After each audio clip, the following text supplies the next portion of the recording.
Greetings, guys. Welcome now to a brand new episode of Redemption to Rotten. I'm your host, MrYazMan300. And join me again, once again, are Joe and Beth. How are you guys doing? I'm doing, good. I should have asked one of your apologies. That's on me. Wait, 3, 2, 1. Doing great. Okay. Who do I want I think to we're say? just so polite. Both of us didn't want to go first. Yeah, I think that's it too. But yeah, doing all right, man. As we were talking about before the show, I think none of us got the greatest sleep in the world last night. Yeah. But Yeah. other than that, we're still on the right side of the soil. Yeah. So far, everything's fine and good. How about you, Beth? Tired, good, working a lot. Yeah, I've got a cat in my lap. I'm happy. Yeah. That's your cat. What's it? Mischief, right? Yep, Yeah. my pretty girl, Mischief. Yeah. For some reason, I want to say Misfits. She kind of is too. Yeah. It's all right. Every time I think of Misfit, I think of that British TV show. That's the kid from I love Umbrella that. Academy. And also Ramsay Bolton from Game of Thrones was in it too. yeah. And also the really- kid who's also now in the Fast and Furious was Darnie's assistant. She was also in it. Ruth Naga. You're right. So many people, like when this show, they ended up being in Game of Thrones. Yeah. Well, I mean, there's a joke going around of there's only like 11 actors in England, and they just keep reusing all of them. So Hey, people Funny like, hey, because it's true. yeah. they're all playing now Americans. Oh my God, they are. Yeah. Even like a lot of people, I think they still are surprised that the actor who plays Vigilante in Peacemaker is British. He was. I think, Keith Urban is not. He's Kiwi. no, I'm not talking about the He's New boys. Zealand. I'm Oh, talking okay. about Peacemaker. He was the actor. He was in. Peacemaker. He was in. I think Harry Potter. People were pointing out. I forgot his name. I'm trying to remember who you're talking about. Honestly, can't Vigilante, remember. the guy who's in the green suit. Hold on, I got it. I got IMDb right here, like this. Okay. I love IMDb. It's like my obsession. Oh my goodness. I hate when people won't Freddie just use Stroma, that's his name. IMDb to look Right? something up. Right? Just like it drives me crazy. It's like all the answers are right there. They're all right there. And they use the worst Google search terms to try to Yep. find the answer for whatever their question is. And I'm like, no, seriously, it's just imdb.com. Go there. Whatever. I truly believe that Googling is a skill. It is a skill. And a lot of people don't know how to do it. I just found the actor. His name is Freddie Stroma. He was Cormac McLagan in Harry Potter. He was who in Harry Potter? Cormac McLagan. Fucking Cormac. He was a Gryffindor student. I Probably don't know remember if I saw him. Yeah, I don't remember him. He was in the Blood Prince and Deathly Hallows Part 1 and 2. Don't remember him at all. Freddie Storma, right? Yes. I think he looked different in the Harry Potter. I think he did too. I'm gonna look at images because that maybe will help. Because I think don't remember that. One of the actors, I think he was chubby, now he became Jack. I don't know if that's him. It's usually how a lot of kids go, especially oh, he was blonde. Yeah. He looks vaguely familiar. He looks like the son of Cersei, the douchebag who becomes king. I remember him Joff. from Harry Potter. He was the one who in Slughorn's he was at the party for Slughorn and he was the blonde annoying kid. It was like, oh, my father, or like his uncle or something like that was like in the ministry. Yep. Yeah. You know what I'm talking about now? He was like the pretty boy, kept like chasing Ginny or Hermione around, one of the girls. Yeah, it was that guy. I mean, even the photo I saw from his portrait, he looks like it's Green from Deadpool. Oh, yeah, he's from Schitt's Creek. The realtor is in Peacemaker. I saw from Schitt's Creek. Hey, they shot it in Canada, that's why, because they have Canadian actors. Yep. Oh my goodness gracious. Yeah. Well, I mean, let's see if I have everything ready. And so we're talking about Harry Potter. So we were talking before we started recording. Joe mentioned you watched Papers, right? Yeah, started it. I've been watching that over the past week. I've been watching a little bit of old Kurosawa films, Yojimbo and Sanjuro.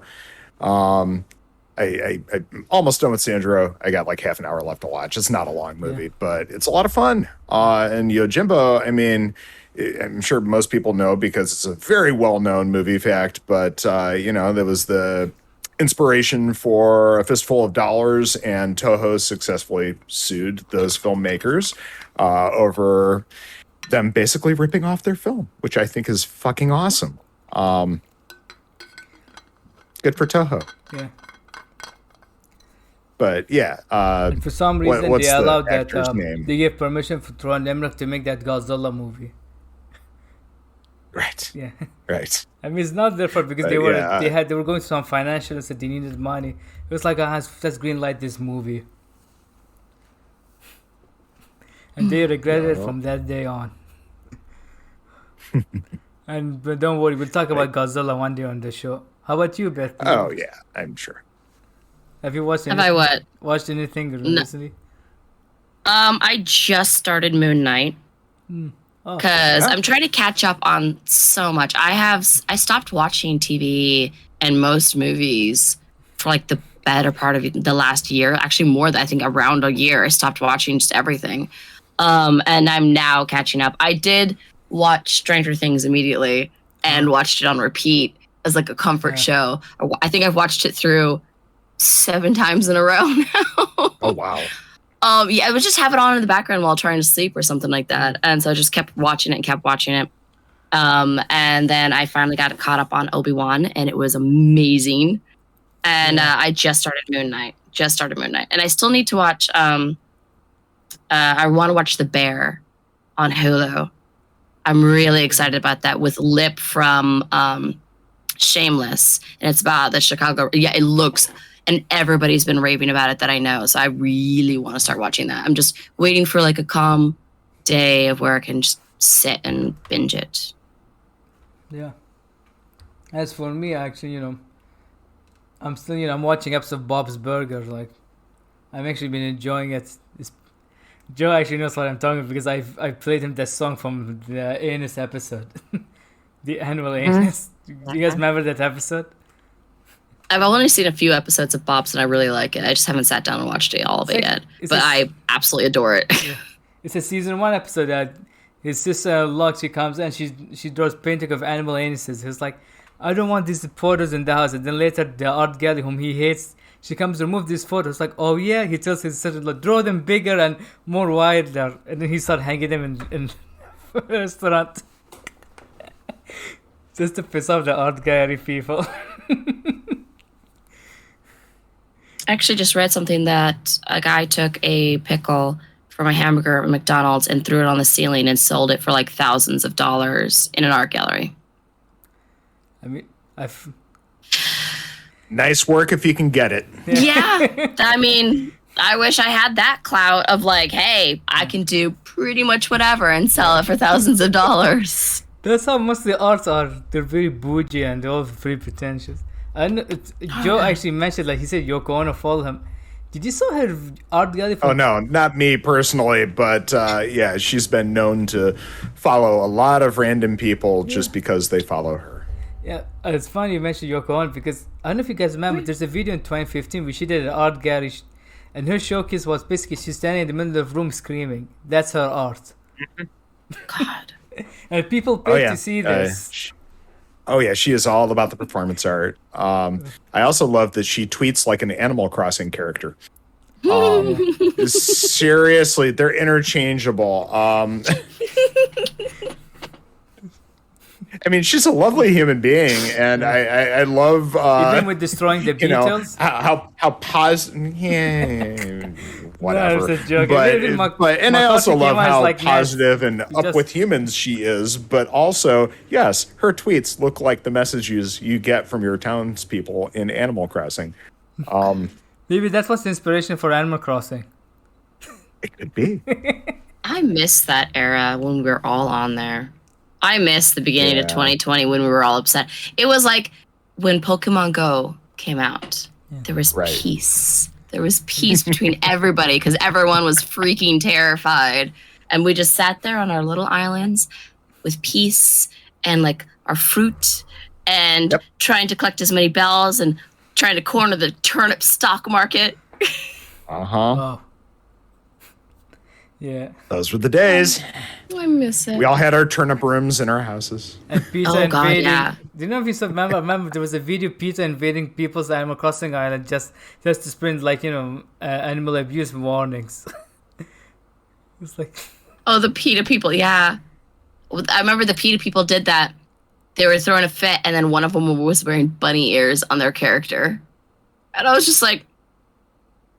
Yeah. Okay. All right.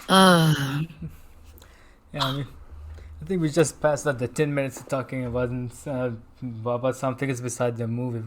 That's a usable thing. Sometimes, mostly it's a good thing especially for a very bad movie, mostly because nobody wants to talk about it.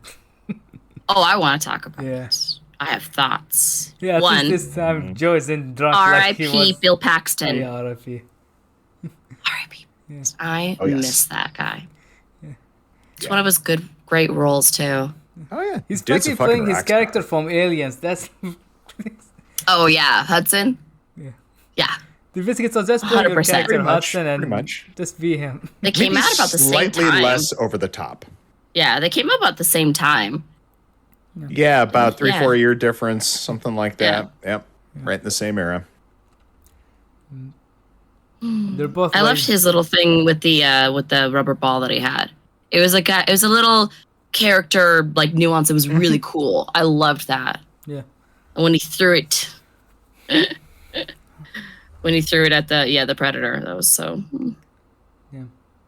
I'm gonna have. Yep. Yes, you might want to actually let people know what we're even talking about. Oh, that is true. Right.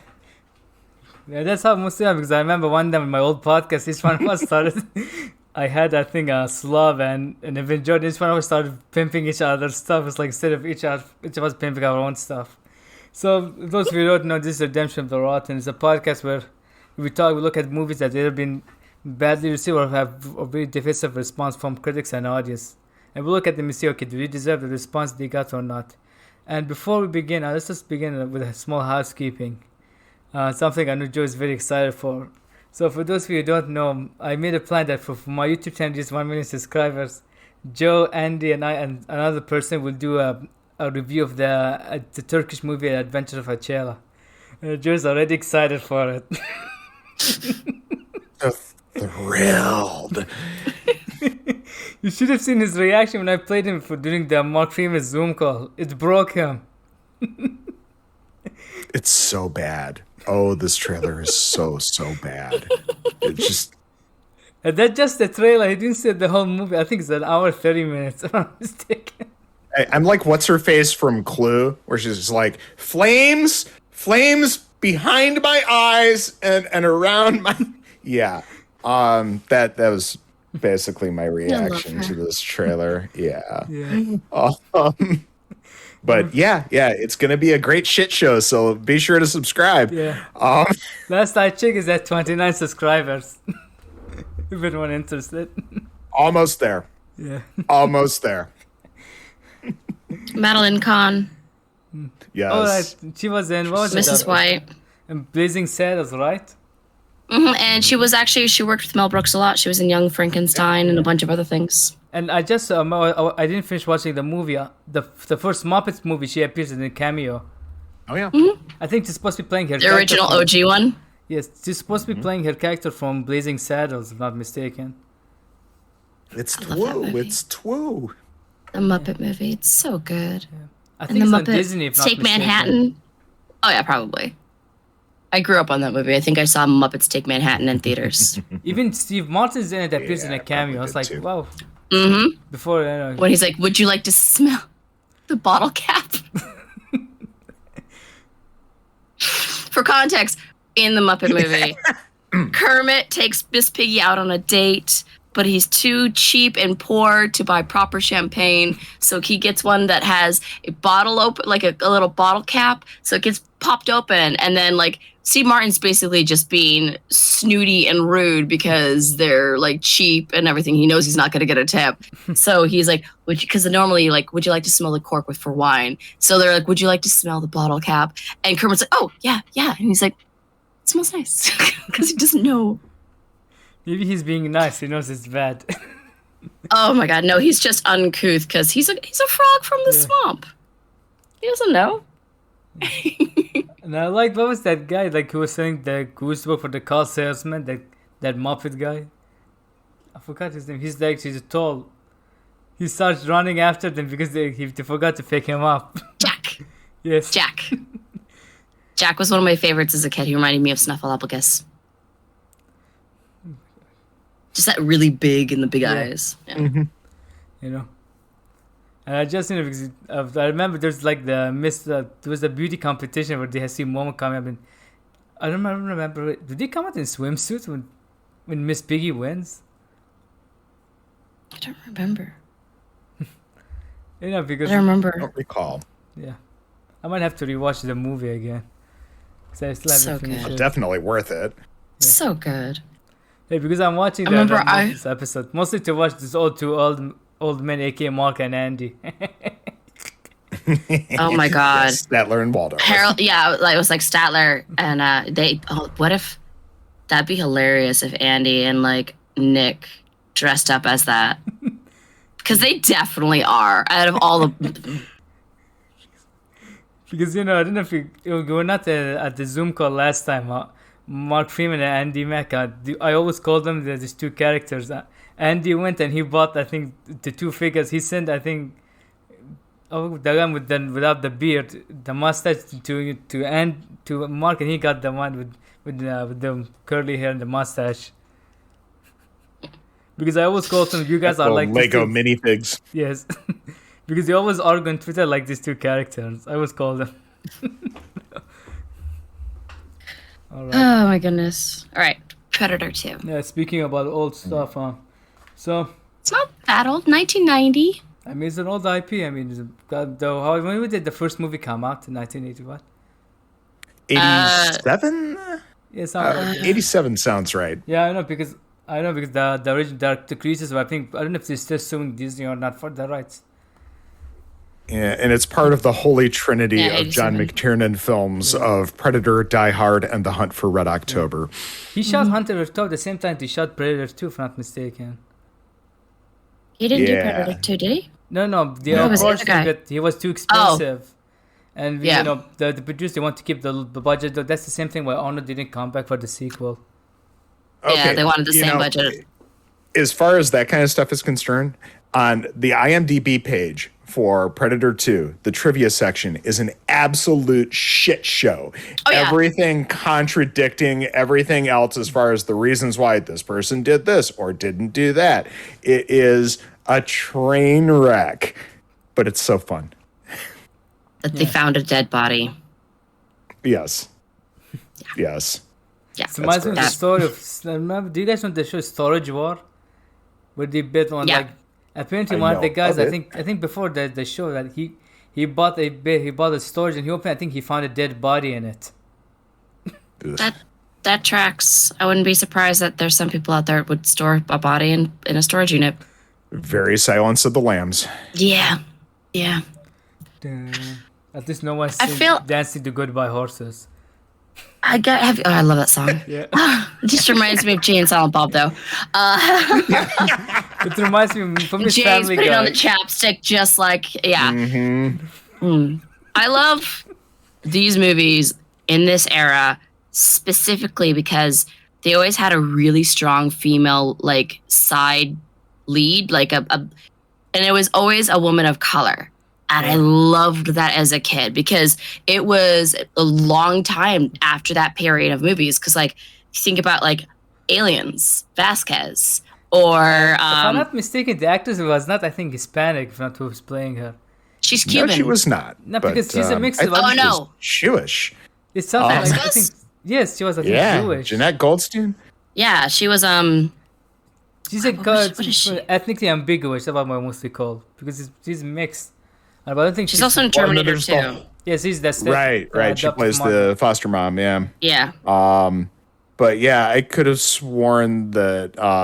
Well, no, there's that Because whole the- line too in their morning assembly about illegal aliens and how she thought the actress thought that the film was something to do with illegal aliens entering the country or something like that. Little inside joke. And I think because I know that she's not Hispanic because she talked, I think they did an interview, she's like, yeah, I can't play this type of role right now in the current time. And also, this What? one, Ethnicity is she anyway? I'm so curious. She's Family is Russian, Jewish Morocco, and from- Brazil. Yeah. Okay. So that's where she gets her skin. Brazil. Yeah. So that's like Portuguese a lot too, because yeah. Okay. yeah. It's still a person of color. Yeah.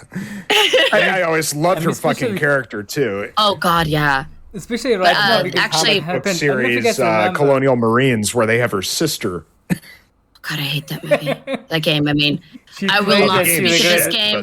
I will not speak of this game. I was forced to play it. I will not speak of that. It was the worst 12 hours of my life. Yeah. It made me so angry. We'll just say good things about the Dark Horse comics from the 80s and the 90s instead. Yep. Yeah. Yeah. And you guys, you talked about how the fact that I remember the same kind of thing happened with recently. What was it? Being the Ricardos, because if I'm not mistaken, what's the Lucille Ball husband's name? Desi Arnaz. Arnaz. He's Cuban, right? Yeah. Yeah, because he's played by Javier Bardem. Javier Bardem, I think, is Spanish, not Cuban. And people like I say, why didn't you get an actor who's at least from a Cuban ethnicity? That's why people were Well, not they happy. probably weren't a big enough name. Yep. It's all about money. Like, why did they get There is Nicole that. Kidman to play Do you know Lucille Ball? do you know who they wanted for Lucille Ball? Not Nicole Kidman, hopefully.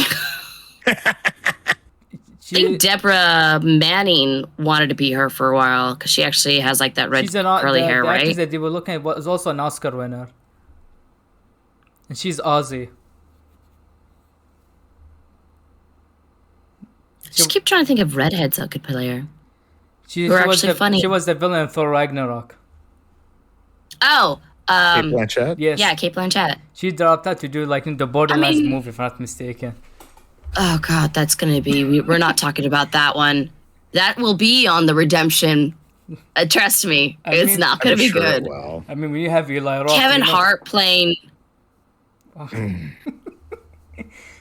Roland, who's supposed to be like 6 foot something, a super serious character, played by a 5'3" comedic actor. And I mean, I don't know if you guys saw, because I've heard people talk positively about Kevin Hart in this new movie, League of Super, because they say he does more drama than comedy in the film.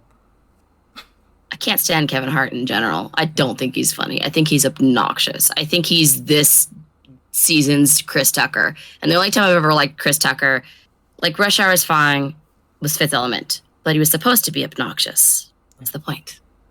Did you saw his drama roles? Because I think he did Silver Lining Playbook. Yes. How was it in that film? He's good in that. He's good. Because I know he's also doing the He's a Nike tiny part. movie with Ben Affleck, the Air Jordan Nike film. Because I don't know who's he playing. Because I know Viola Davis playing Michael Jordan's mom. Ben Affleck is Phil Knight, and what's her name? Matt Damon. I Are think. they going to talk? What? Sorry, continue. Is I was going to say, are they going to talk about him cheating on his wife? What was the Nike? No, Michael Jordan. No, this is about the Air Jordan. They'll have Nike. It's mostly focused about the Nike. The actual shoe? Yes, because you'll see about competition Nice. trying to sign them up to. He wanted to wear Adidas and they wouldn't let him. Oh yeah, because they say Adidas also gonna be part of the film, the Adidas deal, and Yeah. He really wanted a deal with Adidas and they said he wasn't big enough. So the Nike did it instead and look what happened. I don't know because guys, I know he said, I don't know how accurate this. They say in what's the show that came on HBO for about the Lakers? Winning Time, yeah, Winning Time. They said they had an episode where apparently the Nike went to Magic Johnson. I think they told him no. He would have gotten millions of dollars from profit from he signed that deal. Yep. Funny thing about the Lakers actually coming back to Predator 2. All right. Donald, like in the IMDb trivia, yeah, how Donald Glover was like he brought them in to be the Predators because they were tall, right? Yeah, at the end of the movie. People to play. Yeah, that was like that's pretty cool.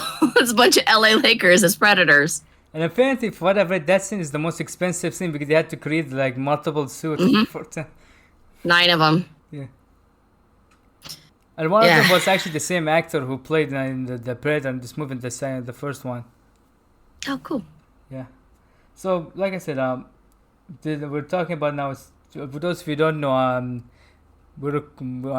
the time of the published episode, a few days later, I think it's on. What was it? I forget. Yeah, August 5th. That's actually even Friday. We're getting the new Predator movie, Prey, which is actually going to be us. That's about it. I have fixed it in a small error. So it's going to be like a prequel to the Predator movie set in, I think during the was it the Frontier timeline? Possibly, yeah. I think there's a connection with this movie. We'll talk about it later.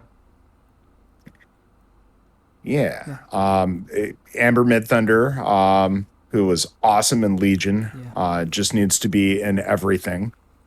Please. I mean, the reviews are not out because she's great. It's in the world of the Comanche Nation 300 years ago. Yeah. Yeah, because I know that. So yeah. It's the 1700. I'm gonna somehow try to convince my folks to watch this with me because I'm gonna be taking a little trip to visit them here in the new week, right at the time when this comes out. So let's see how that goes. I got them to watch Bone Tomahawk with me. Wow. So yeah, that's a movie. All right. What about cannibals? Yeah. Boy. I wonder how many people, when they think of cannibals, they think of the exploitation Italian films from the 70s, 80s. Oh, like what? Cannibal Holocaust? Yes, these movies. Which I've never seen, and I have no great desire to see. Yeah. I watched some depraved shit, but I really don't care to see that film. Yeah. So, the first Predator movie came out. It was actually a good hit. I mean, all people don't know when the first movie came out, it wasn't well received by critics, but now it is. And then people were like, hey, let's make a sequel. I think they were also planning to do a sequel. They told the writers, do you have any ideas? So they was like, why not take it to the urban areas, like within the city? Because I think originally they wanted to do New York, and that scene, there's a scene. Yeah, there was the comic book Concrete Jungle that basically a lot of plot points are lifted from. But yeah, for budget reasons. And it's also very crowded. Also New York is a very crowded place. Also, it's expensive. Yeah. And also there's scene in the movie we talk about later when the Predator holding that gun, he gets hit by the lightning. That's supposed to be on the Chrysler Building. If it did it down in New York. And it's funny thing because we mentioned Arnold. Apparently Arnold, he would have played a role similar type to Keyes' character in the film, but then he said no, it's like that would create Keyes. Yeah, they didn't pay him enough. It was pittance too. What the argument was over, like $250,000. That was it. Yeah, there was that. He needed to finish cranking out Kindergarten Cop, and he was about to do Terminator 2. Yeah. So there's in the trivia section, there's all these different reasons as for why he did not do this film. Also, that he did not want to be a villain like Keyes. He still wanted to be the hero. So it makes you wonder. I get that. And we'll talk about it later when you get to that end. And they brought in the only actor I think that came back is Kevin Peter Hall as the Predator. He plays a different Predator, not the first movie. And what's her name? Yeah. The girl who survives with Arnold Schwarzenegger at the end. She was listed in there, but they only show her on the screen in the trailer and everything, like in the metal trailer outside the meat packing plant. It's like a video of her debriefing, and I think they did also record a scene of her, but they didn't use she filmed a scene. They cut it. Yeah. Yeah, and then not playing the same character, but somebody that was in both films. Oh, He the played leader like one of the of the Colombians, the guy who jumps from the building. Scorpion. Yes, Scorpion. Yeah. And it's funny enough also, there's some shot in the movie I think that might explain what I have theory about, but it's not in trivia. I think the film was originally got rated NC-17, then they had, I think, to tone it down. Multiple it would times. have been the first film with the new NC-17 rating, but they toned it down enough that it. I think did that not went get to that a on. Philip Kaufman movie, if I'm not mistaken. I think it had Uma Thurman in it. Interesting. For those who don't know, I think that's the director of the remake of Invasion of the Body Snatcher, with Don Sutherland and what's his name, Jeff Goldblum was also in it. I liked I it. love that version. Yeah. Yes. Way better than the Daniel Craig, Nicole Kidman version. There was also another remake also they did. It's with the director of Bad Lieutenant. Because in wasn't it Ferrer, I think his name. You should see his interview with Conan. That's one of the funniest interviews I've met. He went to the interview and he's high. The Invasion of the Body Snatchers with Donald was a remake of the one from like the 50s. Yeah. Oh, I forgot about that. I've Jeez. never seen Jeez. the one from the 50s, just lots of clips. Yeah. It's the same guy who did Dirty Harry, the original. Yeah, because, so for this movie we're talking about today is Predator 2, and that seems to be a great time because everyone seems to be talking about it online. Is it the anniversary something? Yeah. I don't know, but it's getting a lot of love online right now.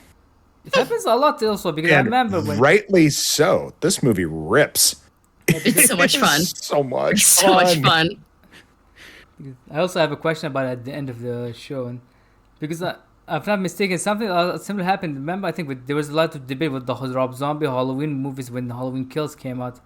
Seems to be the same thing happened when a sequel comes out. There's a lot of debate. People say, "Oh, let's revisit the old movies." Even with when Jurassic Park Dominion came out, I saw some people revisiting The Lost World, and it was like, "Hey, isn't that bad?" Especially with the sequels that are coming out, because you know how the sequels are. They make the previous one look less shadier than the other new one. Sometimes. Yeah. I mean, not Sometimes they make it worse. yeah. Yeah. Yeah, There are so- definitely varying degrees of quality of Predator films, for sure. yeah. God, that last one. Which is so frustrating because the Adrian Brody one, Predators, just one. was so good. What it was is the One of guy who Robert actually Rodriguez's wrote best it or films. directed. Yeah, he wanted the same style and aesthetic as the first movie, and he nailed it. It was good, and I love the whole aspect of like, it was just. I love that film. I love Fun that film. cast, too. Really Oh, fun God, yeah. cast. I love Adrian Brody. Topher Grace Mahershala was. Ali is also in it. Yep. I did not know something. I read somewhere. I didn't really like Lawrence Fishburne. He was okay, but he was like a fine. cameo. It's like, hey, do you want to be A in little for- bit, yeah. Just like his I take wonder on if being that role crazy supposed was a to little be weird. Arnold's character. But then he's like, no, I don't want to be this. And That would have been cool. I think it would have detracted from the film though and been distracting. yeah, Honestly, Yeah. I don't know if he could have pulled it off either, being a crazy person. He's kind of just Arnold. I don't know. Yeah. Who do you think? What, do you want Gary Busey back? Just like, oh, he's God, a no. robot. He actually is crazy. That man Yes. is insane. Well, I mean, he had brain damage shortly yeah, before after that- filming this film. The motorcycle accident, yeah. Yeah. And that's the thing, because people talk about Gary, they make fun of him. Is he not mentally well? Okay, No, he's not mentally well. That's the He's thing. a crazy Why are person. they making fun of him if he's not mentally well? I've seen a lot of people. Because it kind of brings it on himself by how he acts a lot. Like I've seen some videos of him and his trailer and his artwork. His artwork's interesting, by the way. Actually, like it's pretty interesting. But no, he like conspiracy theory. He basically goes in the same, not as bad as Randy Quaid, but the same guy. realm. I would say Ugh. same realm of like the crazy of where The- it's just. Does Gary Busey has a social media account? He posts weird stuff on them. He's crazy. Because I know Randy, I think, has it, and he does it. I think Oh, also, Randy's insane. I think also his brother might be, because if you guys seen The Intruder. Dennis Quaid, I think, also has just like basically denounced him as a brother. Just like I'm stepping far, far away from him. Jack Quaid's the only positive thing in the Quaid family right now. Oh, the son, yeah. He's having a good couple of years for He's sure. voicing Superman now, also in an animated show, if I'm not mistaken. Oh, that's cool. Yeah. I love how he's like a Meg Ryan's son as well, and everybody kind of forgets that. Like he's Meg Ryan's son. Yeah. They just focus on the Quaid part. Also, I loved his interview with Jimmy Kimmel. When he asked about when Harry met Sally, about the diner scene. Why? That's so awkward. I don't like Jimmy Kimmel, man. He's just I've never really liked him. Something they were talking about something. I think he brought it up because about I think something about the boys that didn't. And he was like, since you're talking about this, what was he texting about his mom? Like his Megan, she's famous since she's famous for what he was like. I don't know what he said. His mom said, "Hey, I think she said, hey, it's normal. We do this all the time. Like it's not something to be ashamed for." I think that's what the response she told him. I just remember her from all the Tom Hanks movies. Inner Space. No, Inner Space. Her and Dennis Quaid in Inner Space with Martin Short. That's such a good film. Yep. Is that actually Such the a good remake, film. their own version of what was that movie with Fantastic Voyage, the one where they go inside the human body? Mm-hmm. Is this supposed to be their own new remake? I mean, definitely inspired by it. That's for sure. I have to check something because I don't know if But I yeah, think who's that's directing fun. Fantastic Voyage. Let me see. It's a certain someone. I think. Is he? You can't. I love how they gave Donald Glover, by the way, in the film. Danny Glover, not Donald. I was just going to say, wait a minute, this is a very different Childish person. Gambino. Like, no, Danny Glover. It's so easy to slip up with that, though, isn't it? Oh, God, it is. Are way too similar. Oh, my God. How they gave him he was fallible. He was terrified of heights, and he had obsessive compulsive disorder. Like when they actually listed all his like things on his, he had anxiety, he had obsessive compulsive. Like he was a normal person, and he wasn't that like superhero type bull crap that everybody. Yeah, I liked that. That was like they didn't really do that back then. They were doing with the Die Hard. Everybody was. That's how John McClane was like, oh, that's the guy who can be anyone's dad. He can be a superhero. A hero, I meant. Yeah. I loved that because it was just, yeah. And by the way, a real person. I googled the director of Fantastic Voyage. I thought he was the guy who did Superman 2 and 3, and turns out, no, he's the guy who did Red Sonja. I love Red Sonja. Yeah. It's so bad, but it's so good. Yeah. Do you want to be a part of the review, Joe? Red Sonja. Do it. I suppose that'd be fun to revisit. Yeah. Oh, God. Did you see, what's her name, Bridget Nielsen? They asked her about the Red Sonja reboot that apparently is still happening. She said, oh, I'd love to play her mom. I grew up on that movie. That was in the Conan movies. Yes. Probably should not have watched them as young as I did, but my mom loved Right. There's a scene Red Loved Sonja, those films.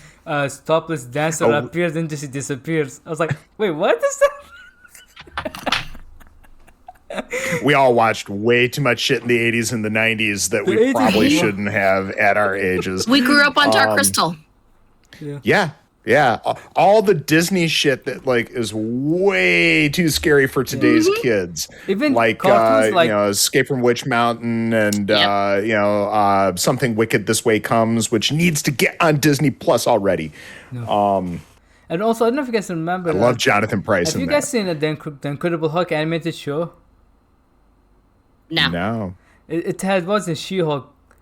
It's the most horniest thing I've ever seen on an animated prose thing. I'm not looking forward to the She-Hulk show. I'm not going to watch it. No, I love looks- Tatiana Maslany. Yeah. The moment they showed that booty shot, I was like, I'm in. Oh, God. I want all the fourth. I think we just froze. I do like I mean, I have- breaking. I don't have anything against Deadpool. It's just like that's the only Marvel thing or Marvel adjacent He's been doing thing it in the comic that books, the has fourth all Breaking that. Wall. And also, Yep. that's a heads up. I think you guys got a little bit, disconnected, but everything is fine. But it's not something serious or anything. So if you guys are listening, there's a small pregnant pause. We got a little bit disconnected, so don't worry, nothing is tragic. Okay. All right. I think that when she's All right, back transforming, to- like you would hear it's like ooh, oh, like yeah, like the animals were very horny when they don't just like someone's lighting my fire when she's turning to She-Hulk. Oh, Yeah, so that's not awkward. great. That's so That's awkward. gross. It's like Why would they do that? there's a compilation video of her. It's like there's a scene where she goes that's like she's talking. How old is this? Yes. It's like the Elden Ring voice thing when you're going through it and all the By the way, sounds that that's they make. Summer's doing her voice as She-Hulk. They had Yeah. what's her When name? was this animated thing done? Like, how old is this? Let me check. It's not. Let me see. Because I know I'm they just had. curious if it's from an era that people would have thought, "Oh, this is perfectly fine." I think it came out the same year as that animated 1996. They had Lou Ferrigno doing That the makes Hulk so much voice. more sense then. Yeah, It's still not Luke great, Perry but was it makes also so much in more the sense. show. Also, Mark Hamill, Matt Frewer, Chris Summers. She was a She-Hulk. There's a funny scene where she was. Speaking of Matt Frewer, I just saw something about Max Headroom coming back. Oh, I saw What? that. I was like, No. Yeah, Gen even X. Mischief perked up for that. Gen X and like early millennials, me, we're the only ones who know. all right. Yep, Also, why isn't young he a Gen meme Xer yet? here for sure. Why isn't he a meme I know, yet? right? He would be perfect. Was Why Matt isn't he a Frewer in meme? the Hercules animated film one of the two sidekicks for Hades? I think it's him and Bobcat. That I don't know. Bobcat and let me who the check. heck is the other guy? I forget who the other Pain and Panic. Yeah, because I know what's his name. Hades was James Wood. Even though people don't like it, but he was good in that role. Oh, it is Matt Frewer. It's Bobcat and Matt Frewer was Pain and Panic. Okay. And Rip Torn was a Hercules' dad. You guys heard the story about Rip Torn where he actually fought the director on set for real? He was not. He was an alcoholic, and he was just not good. He was pretty abusive to a lot of people on sets. But apparently, for what I understand, the director whom he was attacking, he was also it was not for being an a-hole also. Well, that's why he got fired from Men in Black, because he was an alcoholic, a severe alcoholic, and really aggressive. So they replaced him with Emma what's her Thompson? face, the English woman, Emma Thompson. Yeah. And then he died. Yeah. Alright. I think we should talk about the Predator because we haven't talked about it. How many minutes is... Oh yeah, we're 40 minutes. I keep trying. We're 40 I minutes in. We know, haven't... but you know what? Sometimes the best podcasts have nothing to do with the main topic, and Yeah. that's okay. I mean, we spent All 30 the minutes gangs. in the beginning of Batman and Robin. I always mentioned this, talking about bat nipples and bad butt Yep. cracks. And Andy was God, enjoying it. Like you That do. movie's so bad. That movie is so bad. Hate that movie. It's not good. No. Which one is Fun worse, Batman soundtrack. and Robin or Not the good movie. Predator? Batman and I Robin. would rather go back and watch The Predator. Same. Because that way I can actually see how cool the Predator looked compared to all the other costumes in the other one. Yeah. Yeah. Although, Have you you guys hate seen to shit Supergirl? on anything that Stan Winston did. No, but, I you don't. know. Yeah, I don't watch Supergirl because No, that's the TV show, Flash. the film. There's a Supergirl Oh, the movie with the girl from stepmom. her name's Slater. Last Helen name Slater. I think Helen Slater. Peter O'Toole's also in it, and what's her name? Faye Dunaway, she's the villain. It's not a good movie.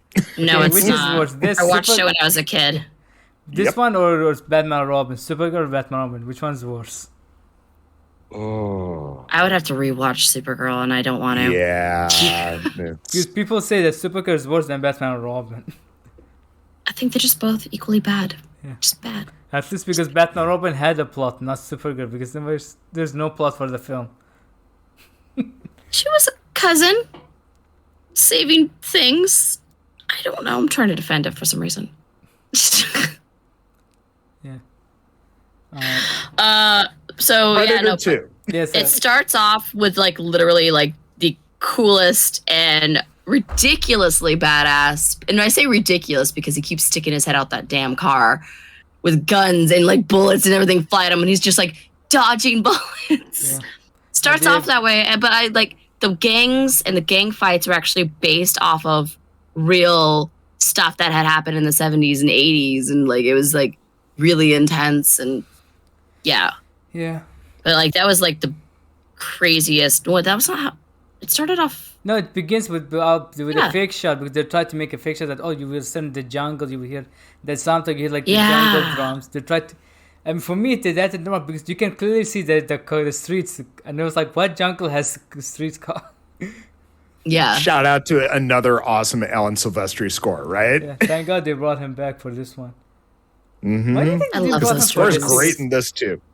Drums are so good. Yeah. Love those drums. They're iconic now. Yeah. I remember when, what was it, the reveal for, what was the Predator came on, I was watching the reaction with the Kind of Funny, which they had, I think, what's his name, Fran and Greg, Andrea, and what's his name, Tim, they were reacting to it. They were saying, oh, what's that? Is this a SOCOM game? The moment I heard the drum, I was like, oh my God, that's Predator. Then Greg, and then you see the camouflage Greg, Predator! He starts calling out for Nick. I loved that game. Yeah. I remember actually I was playing with some like Mike and Greg and Nick and everybody and Andy got on and started playing with us.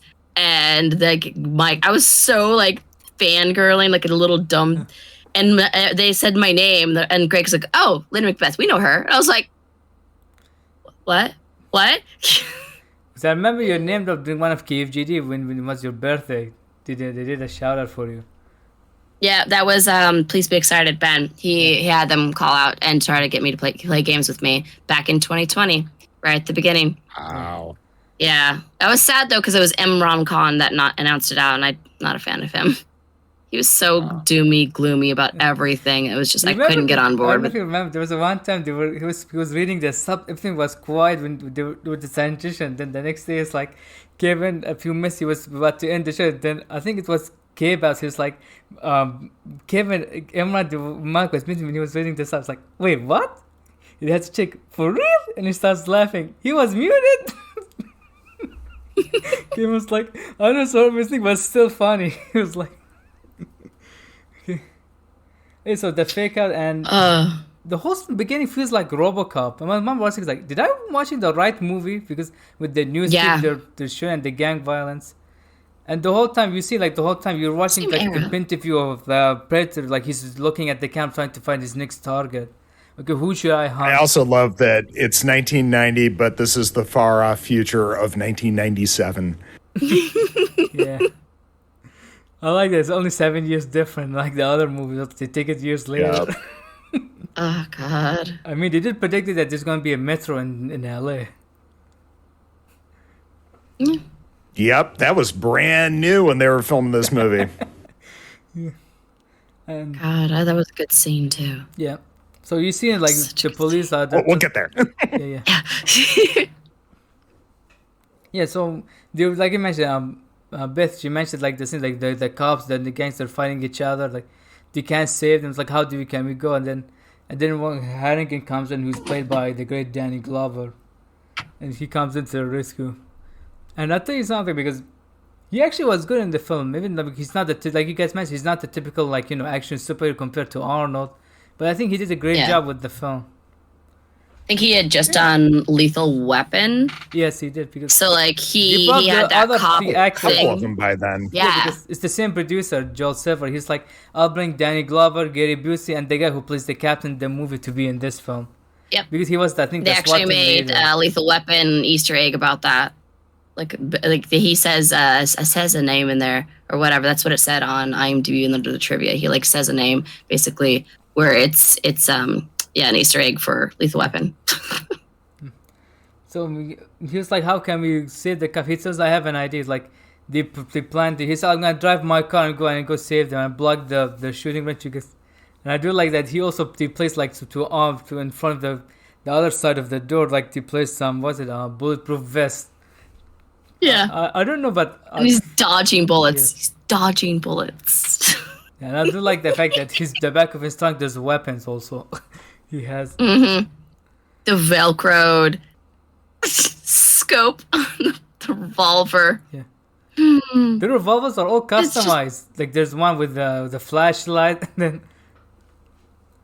So I feel like it's basically like a video game where you can customize your weapon and like, or on Fallout when you can build your own. Literally, that's how I feel like that revolver was. It was like, yeah. And so he succeeded in saving the officers who were injured, but then the gang saw that they're getting losing. It's like, let's just retreat in the building. Unknown to them, like when they're about to enter the building, the predators he's planning to attack them. But we see like Harrigan and his team, they're about to enter. His team, which consists of right now, is Danny Archuleta and Leona Cantrell, who were played by Ruben Blades and Maria Conchita Alonso. Do you recognize who Maria Conchita Alonso is from? What movie? I don't remember what movie she's from, but I do know that she was I can't either. She was in the Running Man. She was the female. Yeah. That's right. She actually was a beauty pageant winner from Cuba. Yeah, because she is.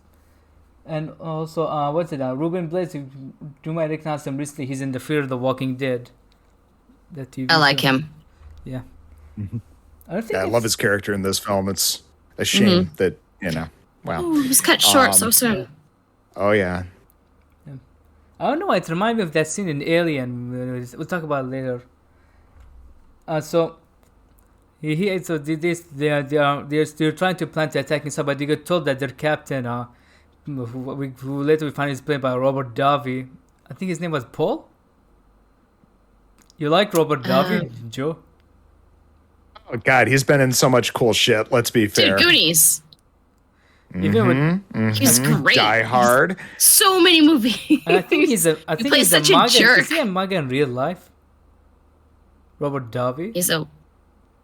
Because I know he did a MAGA supporter, I think. Oh God. Because I know he did a movie with Gina Carano about the Biden son, and you got a MAGA, and you think you could get the idea what this movie's about. You don't need to be telling me these things and, raining on my Robert Davi parade here. Come on now. At least the artist subject, like, you watch this movie, I still love Mel Gibson. I know he says some horrible stuff. I don't know if he's still a horrible person or not, but if he's I can always go back and think, Robert Davi did play one of the worst Bond villains ever, so. Yeah, License to Kill, like he was the... That one had Benicio del Toro. I remember watching. Is that Benicio del Toro? Yeah, it did. He gets turned into he gets grinded also his death scene. Do you remember? Yep. He's heavily Republican. Yeah. Yeah, he had a quote on George W. Bush and the war on terrorism. We have to protect America, and I think that thank God we have this administration and this president. That's not that. That's the only one I can see here. But mainly, I'm just looking at his trivia. It's so much worse. Yeah. Even what's his name? I don't want to rain your parade about people, because we talked about Tim Allen, and the Zoom call, and you said you have. Yeah, guy's just kind of an asshole. Yeah. Most people are. I mean, yeah. Especially Kevin Sorbo also, who apparently wants to make a movie about Trump also. You know what? Let him. Yeah. Just it's gonna be go about ahead. Can Alec Baldwin or Johnny Depp play him? They'll be like, fuck no. It's going to be Kevin Sorbo billing Trump, and it's going to be him. They both did a really good job. Johnny Depp did a really good job. I think Johnny Depp, I don't know if his studio would want to work with him, because they still, with the public, everything is mixed about him and Amber Heard. Even if people think, man. But still, I think he also doesn't want, I don't know if he want to work with the studio after because I think They released the sealed documents, by the way, from the court cases, and she comes off way worse now, even more so. Yeah. Awesome. Yeah. I wonder if maybe they're replacing it with Ben Affleck. Did you guys saw the photo that just Maova posted? People were saying maybe he's gonna replace Mera and Aquaman too. Imagine the love scene between Batman and Aquaman. I just keep hearing that little clip in my head. Give me back my wig, Aquaman. Yeah. All right, continuing on. Yeah, so they go into the building. Yes. And we see the Behth, he jumps in on the gangs. They're about let's go fight them, led by El Scorpio. The movie is called El Scorpio. And like I think Joe mentioned, he's played one of the actor who was a painter. He wanted to play one of the art soldiers in the first Predator film. The Predator, he jumps in, but then we see the officers, to see an explosion. It's like, let's get in, this thing's getting deadly.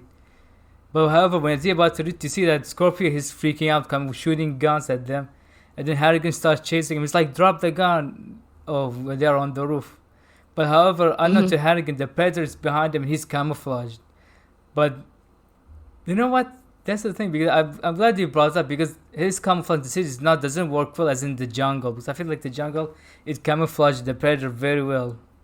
And I'm glad that they point out you can see him very clearly in this one. yeah. Yeah, Scorpio sees the Predator, he starts to shoot him, but Harrigan thinks he was about to shoot him, and then he ends up shooting, Scorpio, and he falls to the ground. Harrigan goes on, we find out he suffered from what's it called? I have the word. Fear of heights. Yes, Forget the word. Yes, acrophobia. That's how you nice pronunciation. Yeah. Acrophobia. Yeah, but then he turns around. He sees like the Predator and the camouflage, but he thinks it's just a hallucination because of the heat wave and the acrophobia. Is the heat wave supposed to be like something commentary on something? On climate change, probably. There was also a crap ton of heat waves in LA during that time, in those years. In California, there was massive amounts of heat This waves. reminds me, I think, of Blade Runner, because I think they did something similar. Like it's set in the futuristic, but same time you see like there was some climatic disaster stuff, right, Joe? So maybe they were trying to pull a Blade Runner in the this far out future of November 2019. Yeah. Hey, that was what's it? Where's my flying cars? Yeah. And where's our flying? God damn it! We were promised that as children. Where's our flying cars? Yes, we were. A flying skateboard from Back to the Future. We were promised this too. Mm-hmm. Yeah. So they go under to see like the room. The gang, they find they were very brutally murdered. It's just like, what happened? The suspect is like this might be the Jamaicans, but they feel like, how did he enter in and escape without us noticing? Yep. And they were already hung up upside down, and actually, like, the physics of all that lifting the body, they were all talking, like, it was like, how? And he didn't finish, because he didn't finish skinning, because we all know that the Predator, he hangs them upside and he skins them. He didn't finish skinning them, because later we see him grabbing the body later, the Predator, after they leave. Yep. Yeah. So they go out. So they exit the room, and then their captain, is it Paul? That was played by Robert Davi. We call Robert Davi instead. He tells him like, why did you disobey this direct order? Now you're off the case. That the feds are coming, and you see like the helicopters come in. Man, I mentioned there's also another MAGA guy in this film too. Adam Baldwin is also in it. Yeah, his name is Phil, Captain Phil Hyman. Yeah. Oh, Adam Baldwin was amazing. Jane, love Jane. I keep forgetting he's been in movies so long. Yeah. Even like he games. Is always in the. Yeah, he was in Halo. He's and been in a Mass lot of Effect. stuff. Yeah. I love Jane. Oh, that's Jane. That's his Firefly character, right? Yeah. Yep. And, Yeah, he was in Mass Effect. He's been in so much. Like, absolutely ridiculous. yeah, because I remember Chuck. because later I was like, man, this guy looks. Is Chuck. that Adam Baldwin? They had to Google. It's like, oh, it is him. Yep. Yeah, because we see later Gary Busey entering also the area with this team, and then later he goes back to his office, and you see this very crowded place. Like, wow, man, crime is very rampant at that time. And then, It's very RoboCop too. This like I police mentioned, precinct. it feels like RoboCop. It's like, man, let's take everything from RoboCop in this film with the police stuff. Well, one thing They is that portrayed a lot of police departments like that back then in those movies. one thing is that Like very they didn't crowded. have It's Everybody's out of working. control. Yeah, they're working really and the hard chief is and not like loud. yeah. Mostly because I think it's because he's not a black guy. Because if they had a black, it would scream at him. It's like, again, how could you're supposed to be out there? Blah blah blah. Like like all the cop the black kid who always screams at. Because Yeah, very RoboCop had lethal weapon. this. Yeah. Because so basically he goes on and talks to his chief, and then he tells him it's like, hey, he introduced him to Gary Busey, who plays agent. What was that? It's Agent Keys. Keys. He tells him like, hey, we're taking over this federal investigation, but he suspects there's BS because that he's hiding something from him. And then he also at the same time he gets introduced to Lambert, who's played by Bill Paxton, who's basically like we mentioned, he's playing his character from Aliens. The man is he's like a toned down Hudson, Yeah. and he's awesome. It's so Love good. Oh my That's the thing, goodness. for me, I watched it. It's like he's good, but at the same time, it's like he's just playing the same character, like because a little bit. A slapstick character. Yeah. Everybody Yeah, it's like in he all is these comic movies relief. comic relief. Yep. Yeah. Mm. The Predator had one with Keegan Michael Key. The one the Shane Black movie, the one with Boyd Holbrook. Was Keegan Michael Key? Oh, that's right. Yeah, Was he that comic relief? kind of. Yeah. As much as he could be. I remember that there was a set photo got released of basically the Predator. He's hanging out on was it a tank, and he's doing the Nixon like pose. And then as soon as I see the other side of the door of the tank is open, you see Keegan Michael B coming out looking at the Predator. What's he doing? One thing that I did notice about this movie, though, the media and the portrayal of the media with all of that was really interesting, especially for back then. Well, the guy I liked what's his name? The reporter Hope. who's been chasing them a lot. Hope. Yeah, that guy. I think he's from what I understand. He used to own like a trash TV like talk show called the. His name is I think Mallory Downey Jr. That's if I'm not mistaken. He's not related to Robert Downey Jr. or anything, but he used to own like a trash talking show like on TV called the Mallory Downey Jr. show. It's like, which apparently is very. I mean, he himself is a controversial figure. So it's like, yeah, just come and play yourself in this movie. So what was? Oh yeah, so they get introduced to Lambert. Then next day it cuts to at night where you see like a penthouse, a couple's having sex, and then later the Jamaicans they start crashing. And do you find out the guy is actually the leader of the Colombians, and they're here to say we're here to not just kill but also to trap your soul. They're about to do like the ritual voodoo magic, but they kill him, but they get interrupted by the Predator. And this is something I find it very weird. Did you guys notice that the Predator his weapons was not invisible? Yeah. Also, he had a bunch of different weapons. They actually talked about that in all the trivia. Basically, they expanded on all the weapons, which I thought was awesome. Yeah. I think we're in a couple of them from the comic books too. They drew straight up. I mean, they grabbed them straight from there. They grabbed lots from the comic book because I remember they said they want to see the reception how to the comic before they greenlit the film. That was what I've heard. Mm-hmm. And that was very successful at the time. Why weren't the weapons in invisible part with the clock? Because later we see in the movie, like you see the other pictures come out and you see all the weapons were invisible with their clock. I think that was for the audience watching the movie. People wanted to see that. That's literally the only explanation that makes sense. They should be invisible. I mean, if he's grabbing onto it, right? Like it's part of his technology, supposedly. But I think it's literally so they could showcase all the new weapons and show everybody and be like, "Oh, that's so cool looking." Yeah. I mean, and toys. Yeah, because at that time we all and toys. Dude, that was the time when R-rated movies were being sold as toys. Mm-hmm. RoboCop, Terminator, and Predator. Toys were up. They still are, but they were up. Yeah. Big. That's a lot of the money from movies came from toys. Yeah. This is how George Lucas became successful with Star Wars toys.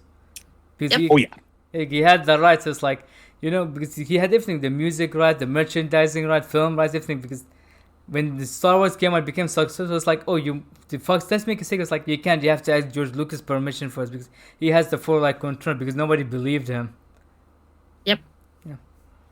And so he kills everyone with the exception of the girlfriend or the lover or whatever. And then later we see them like they arrive, Hank and his team, they arrive, and then they enter inside and they notice that all the Jamaicans have been hanged and skinned with the exception of the Colombian leader. And we all know, if you know the Predator, because that's not what he was his target. He was targeting the other team. Yeah. And then do you notice actually, two things. One is the woman who's left alive. She tells him like in Spanish like it was the demon, like the devil. And then with Danny, he noticed like a spear up on the roof. It's like something is. Yep, spear tip. Yep. Yeah, it's up on the roof. A little. Yeah. They were about to go and get, but then Keys come and interrupt. It's like, leave, dude. You don't have any restrictions. They leave, and then Harrington tells Lambert to chase like the ample to see where she's going, and he tells Danny at night when after everyone's gone, go inside and try to get the spear tip. So they actually, you see him in the bar, and he tells him, it's like, hey, I tried chasing them, and then he tells him like Keys is actually he's very involved with them, and he said when he was chasing them, he lost them at the. Is this what he said? He lost them at the slaughterhouse? Or was it later? I thought it was later. And this is either the first or the second time that surveillance is my specialty. Everything is his specialty, right? It's his character's shtick. Yeah. He even said, I'm super lucky. Well, define lucky. We'll talk about Luck it is later. my middle name. Yeah. Mm-hmm. So after everyone leave, I remember. I think he tells them monitor Keys, see what he's doing. So then you tell me. I think that's later. He tells them where he loses them, because he tells. I think this one is where he tells them like the Keys went to her and they took her. And then after that, Danny goes to the party. After everyone left, he climbs up to grab the spear from the roof. Right as he's about to grab it, he hears like because the bed he mimics voice. He mimics Harrington's voice, Danny voice. It's like Harrington. He turns around. He sees the Predator. And then he kills him, but we see it off screen. And then we see like, was it his necklace or is it? Yeah, his necklace is ripped off. Yeah, and because the blood dripping on it. Because he takes it as a trophy. And then after that, I think is when we see like the captain is talking to him. It's like, I told you to not get unveiled in this Robert Davi captain trying to deal with this. Let Keys and his team handle this. He was like, no, it's not. This is very personal. He was my partner, my friend of all these years. I'm going to avenge him. And then he goes on to, what was it? Leona Cantrell, his other partner, and Lambert. He tells Lambert, go continue following Keys, and he tells them, get me in contact with King Willie. That's the Jamaican leader, right? Yeah, the leader. Yeah. Just So and if I'm not mistaken, what happens next? After that, they met up in the alleyway, and he got information saying it's not him, kind of deal. Like he like explains to him, and then he leaves, and that's when it's behind him. Oh, because after that they go to the forensic detective. The water thing. There was a forensic answer. They hand her the spear. She tells him like, oh wait, She tells him like the manner of this. He doesn't feel like any of the fits in any of the manners of like weapons. And then when he gives her the spear, she checks it for elements. He said, none of the elements is from the periodic table. It's like it's not from this world. Yeah. That's where it's when they leave, and then what's it? The King Willie's men, they come. It's like, hey, you want us to meet you? And then Lambert tells him, hey, do you want me to come? And he's like, no. And then as they're driving, he's like, oh, the numbers. He forgets to take it.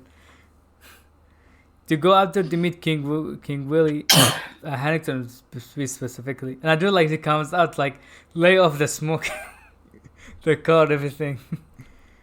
This was kind of very stereotype. All the Jamaicans, they smoke a lot of weeds. Yeah, well, not only that, they messed up a lot of different things with that, because was nobody, 80s, 90s. Yeah. Yes. Yeah. But like, no, him, like when the Predator, after they have their conversation and the Predator drops down and like that scream and like pulling the knife and everything. Oh my God. Yeah. That cane is so cool. Yeah. Yeah, the cut to the head and it's all. The Boys season 2 premiere ripped off this scene. What, season 2? The Boys. The Boys? Boys, oh. Because I only watched the first season of The Boys. I don't want to spoil it to you because I think if you guys saw the second season, had a lot spoiled. I think it might be a nod to this scene. So Harrington, before that he meets up with King Willie, he tells him like, this is not for me. he sees him like, I think I read somewhere that Jamaicans they see him like it's like a ghost or supernatural creature, the predator. And then after he tells him you have to be prepared to fight him, and then after he leaves, that's when the scene comes and he decapitates, and then when they scream, they cut away. Yep. And then after that, you see the predator like he's trying to he takes off his skull, then to use it, cleans it up to make it a trophy for its collection. Yep. Buffs it to a well-polished sheen. Yeah, he has everything. Oh, yeah. Yeah, because he's like Batman with his utility belt. He has one for cleaning the trophies, one for his medkit. Even that to pull out the fuel. I remember I thought first he was drinking a liquid through a straw, but he's drinking his brains. Just have to find. Oh no, he's just extracting the liquid from the brains for a skull. God. Yeah. Uh, Yeah. So after that is when he's Lampert the next day. He's talking to them on the phone. They tell him like, hey, we know the FBI has taken and erased all the detail and DNA stuff. Said the only thing that they found is a blood sample that belonged to a cattle and the homeless. They say that it sounds like something from a slaughter. Then that's where because Lambert, because during after Danny said he told him I lost on the slaughter. He told him the slaughter, this is where I lost them. He tells him the location of the slaughter that they lost them, and then Harrington tells Lambert and Cantor to meet them at that location because he believes that's where we might find the killer. Harrington, later we see him, he goes to the grave of his friend, and then you see a family come and a kid comes and he sees the predator. It's like, he doesn't, because they say that predator, one proves that he doesn't kill, children. And the kid are like, do you want candy? Did he take the candy? want a piece of candy? I don't know if you guys think he took the candy. Candy? Do you think he took the candy or not? Probably not. No, I don't think he would know what candy was. I don't know. Maybe that's why he's like, let's hunt for candies later. And then because I think, what did he left the necklace, Danny's necklace for Harrington? Just to taunt him, I think. Yeah. Is it Get him more angry. Make him... Yeah, because, I mean, it's the whole rivalry thing that he wants because he wants to see a rival, because he wants to make collection. Because he only collects trophies of people who think are worth of people who find him, who he deems worthy. A good warrior. But that's why, because King Willie, he took his skull because he challenged him. He's like, I want to challenge you. So it's in the metro. They're actually, you see Lambert and Conti, they're talking, and meanwhile do you notice that the gang, they're harassing a guy, then he pulls out a gun, and then the gang pull out the gun, then let the passage, everyone's gone. That's just very Paul Verhoeven in this scene. Yeah, that makes sense. Especially with the tone, like you mentioned, the RoboCop tone. Yeah, but they decide, oh shit, we gotta do some cop shit here now. We gotta go intervene, and then people's like, hey, let's leave them for me. The predator comes and he crashes down.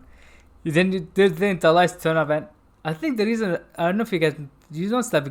I couldn't see a thing. It's like, wait, what? I don't know if this is a good scene you guys were mentioning. But The metro scene, yeah. because I think the reason they did this, like I mentioned, because the film got rated NC-17 original cut. I feel that they might have reshoot it maybe to avoid to get an R rating. Maybe that's the reason why it looks like this. Maybe. Yeah. So you see him like he's killing the passenger, like the people, and then what's her name? I forgot. Cancer, like Lambert says, Cancer, Google take the people safe. I'll distract the predator. He starts shooting him with the gun. He starts running out of bullets, and then I didn't know. You say that he throws a ball at him. Yeah, so he has a rubber ball, and it's like his little thing, like his little character or whatever. And she is Leone is getting all the passengers escaping, because there's just a bunch of gunfire and everything's happening. So she's trying to get everybody to escape, and so it's just Lambert left, and he sees the predator, and like he's like using all the weapons around him, and eventually just picks up a machete because it's like he threw his ball, he had nothing left. Yeah.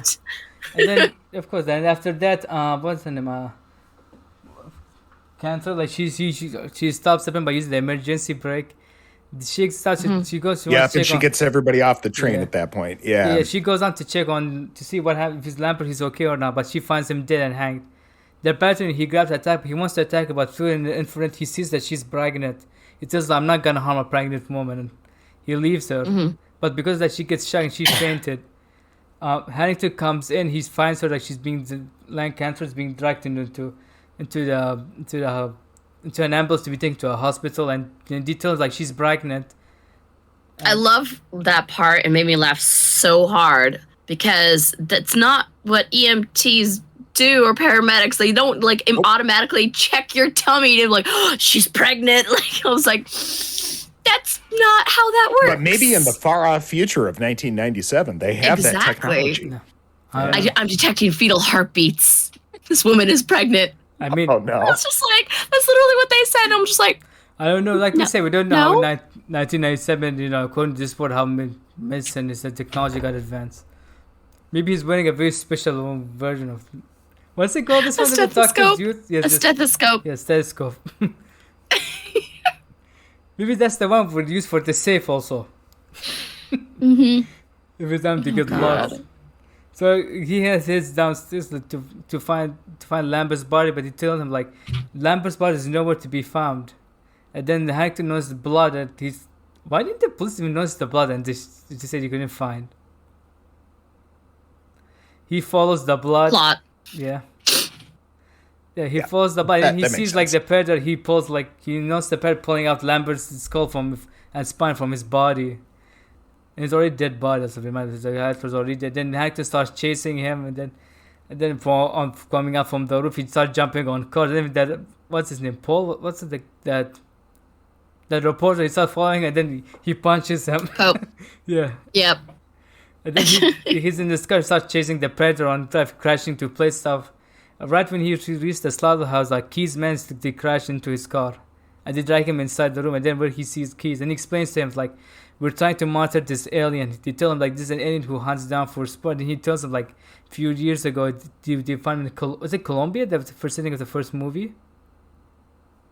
I don't remember. Was it the Colombian or? This I know they South filmed in American Mexico. jungle.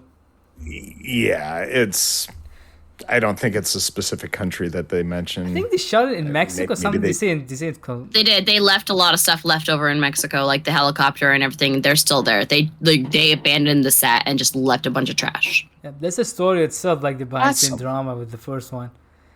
It just says Central American jungle.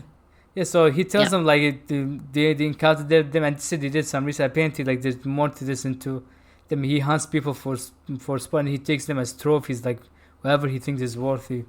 He said that we're trying to trap him because he said they know that he's come to slaughter because he needs a place to stay safe and he eats on food. So then we're planning now a trap. We're putting up some UV lights and we're wearing like anti-heat suits that he won't detect our heat because he uses like an infrared camera. Mm-hmm. Yeah, because they discovered that because when they debriefed Arnold Schwarzenegger in the first movie, Dutch, with all the mud, he's like that's how they knew that they saw heat. Yeah. So, which by the way, they talked about how basically they mentioned Dutch, I think, in the movie, and how he went missing. Yeah. Like he was in a hospital for radiation sickness, right? That's what they were going to do, and then That he was went supposed to missing. be, yeah. Yeah. Maybe I'm not they lied surprised to that him. he They went told him, missing. "Oh, there's radiation, but there's maybe no radiation." There might have been. I mean, it was a mushroom cloud. Yeah. Different kind of there was a mushroom cloud. I mean, It was a Arnold. tactical nuke on his Yeah. arm. Yeah. I Yeah. mean, if that's even they mentioned that it blew up. How many radius? Because he says that imagine what would do if it was in the city. But then he finds out like Harrington that they're not trying to catch the bird. They're trying not to kill him. They're trying to catch him to study it. And then Keith and his men they go out there to catch the predator. But the predator like, he does sense like it. There's one thing I like about the predator. He's a smart alien. Sometimes because remember that the scene the first predator when Arnold don't come in kill me. He gets suspicious. Like is he planning? 300 some- city blocks. Yes. Yeah. And then that's what I like, but because he's actually a smart creature. Like he also like he's like I'm not gonna kill him. I'll pick my target specifically. Who should I pick? And then so he knows like he changed his like in his visor to sit on the location. He finds the best setting. He finds like the one where he starts detecting through their lights. He started attacking, and then they tried to warn. It's like what are you doing, Harrington? Leave us alone. But he started killing them Yeah, one this by is a one. very Aliens moment right here. Like Ripley inside the armored personnel character trying to talk them through everything. Yeah. And then, of course, he leaves like, I'll do it on my own. He takes his armor suit and the shotgun, his rifle, and then he's like, I'll handle the Predator on my own. He starts attacking the Predator, and then the Predator, like, he does like thing. You think he killed Gary Busey, but he didn't. Or meant to say Keys, whatever. They're both the same idiot guys. So he starts chasing the Predator, then he starts, then the Predator, he defeats him, Harrington, using his shotgun. You think that he killed him, and then he goes on, he unmasks him. He even said, you want, he was about to say, he's still alive, you want ugly, then the monster grabs him, motherfucker, he throws him. This actually, I think there's two theories of how we learned this word. Because I found Lambert says it before he kills him.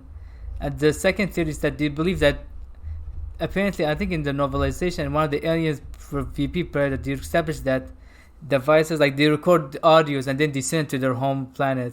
You see, maybe that's how for posterity, is that what it's called? Posterity would like it basically to prove that they had a good hunt and an honest hunt. Yeah. Like that's for like the tribes and everything. This also, I think, is a breathing method because we see him later that he's injured trying to breathe the alien. So basically, the Predator, he grabs his shot, he smashes it, and he's about to kill him, but Keys is like, hey, leave him for me, I won't take him. But then he decapitates him with the flying disc. He starts I thought he chopped him in half. Yeah, it was supposed to be a lot more graphic too. You were supposed to see his intestines and everything drop like to the drop floor. out. Yeah. You always see blood coming. Why do I remember that though? I remember the intestines dropping out. Well, they did that in a future. I think it was in Aliens versus Predator Requiem, where they have a similar type of kill. Okay. Is this the one with the I know, right? It's that movie is very strange, and there's another topic for another discussion. I need to rewatch it sometime. No. I've only ever seen it not the on once. Hulu? I tried watching it again and it's don't do it. Don't do it. Yeah. I quit halfway through because I was like, this is just not good. And I remember it being better than the first Alien versus Predator when Really? I first watched them. Because I remember When I first watched it, I think I liked it better because people hated the first MVP because it was PG-13, not R. Maybe that's one reason people. And the hated second one was definitely R. it. For some reason, it was very dark. There's a lot more gore. Because I remember people say it's very they couldn't see and beat. But someone remember on Twitter pointed out that they believe that this was maybe done at post because the trailer came out and not everything was dark as it is in the film. They did kill kids in that one though. That was unheard of for like those movies. They killed kids. Who killed the Predator or the aliens? Because I know Predator. Aliens. Yeah, because they impregnated children. Yeah. Yeah. Because they alluded to that in all the other films, but they never showed it, and they actually showed it. That's explain why everything is dark in the movie because to cover up not to get NC-17. Yeah. Yeah, because Dude, when they're on the fighting on the rooftop. The rooftop, yeah, and it chops off the arm and all that. Oh my god. They actually after that they had a one-armed stuntman play the Predator. I think that was the coolest fact that I read about this film. I was like, that is awesome. That is awesome. And I do like at this scene we get to see him like so basically it's a clip to specify more about this, like they're on the rooftop, Harrington he jumps on the Predator and they both fall but they do not fall, but he's on the ledge, the Predator is holding his hand and then the Predator's like, I'm gonna self-destruct myself. But Harrington he deactivated by severing his arm.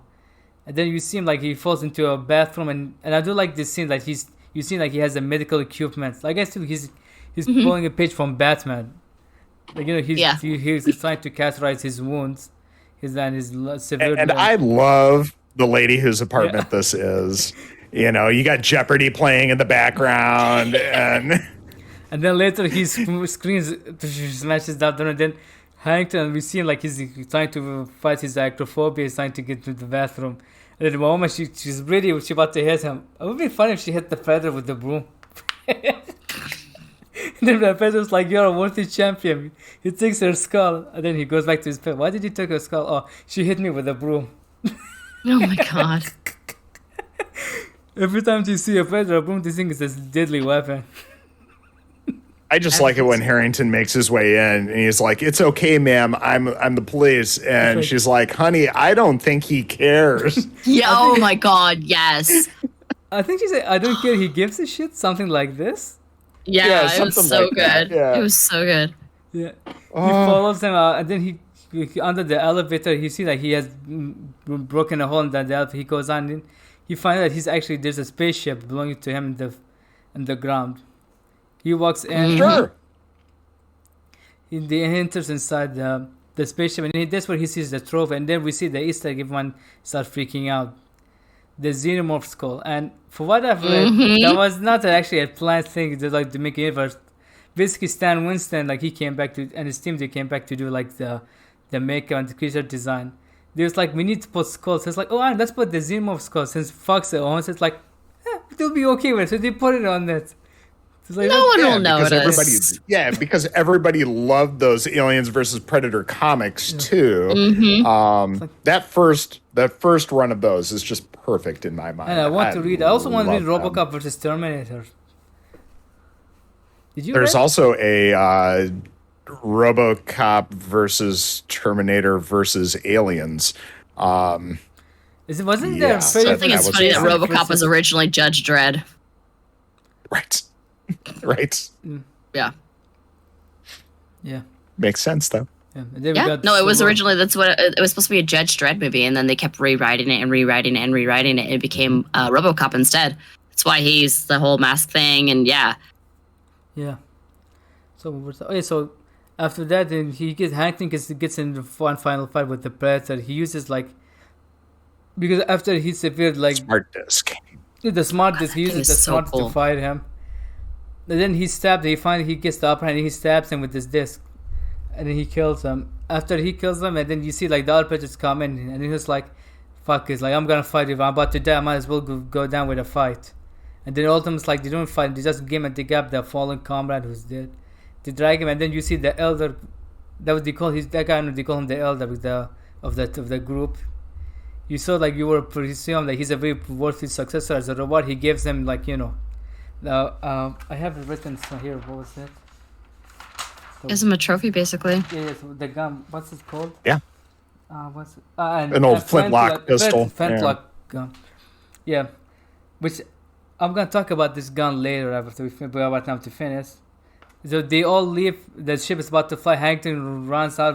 The ship escapes. He comes out from this. He's covered in dust, and then he sees Key's man, the Adam Baldwin. Garber. He comes in. He's like, man, he's pissed that he missed an opportunity. Now I can't fight him again. He walks away. Then you see Hankton, privately talking. It's like, don't worry, asshole. You're about to meet him again. As he walks out to go to the police.